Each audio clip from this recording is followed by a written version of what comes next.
Did they rest players against Limerick, knowing that it wasn't a game that they were going to win? Not to the best of my knowledge. Not to the best of my knowledge, no. Okay, so Antrim did do that. And like you mentioned that Neil McManus, he looks like he's going to be out. So that's a huge blow. But I wonder, will the likes of Ryan Elliott come back in? Will David Carney come back in? Will Gerard Walsh come back in? I'd imagine a couple of those will come in. And maybe there's one or two injury issues that we're not entirely sure about at this moment in time. But there were times when Antrim played some nice stuff and they probably could have had another goal or two. Ryan Hogan made a great save at one stage.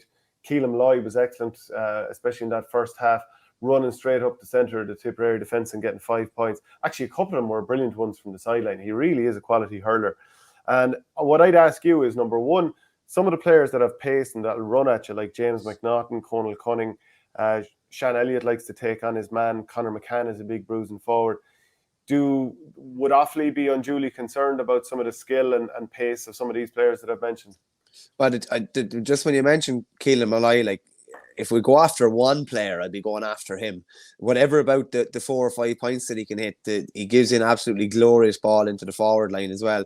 And sometimes even when you expect him to have a shot from the middle of the field, he'd be given a lovely ball into the forward line as well.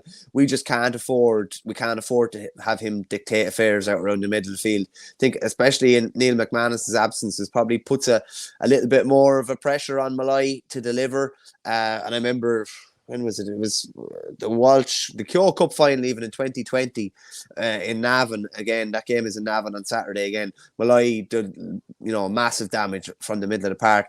I think if we were to go after one player, I'd be going after him to really try and tie him down a bit. If Antrim are able to win without McManus and with Molloy kept quiet, more luck to them.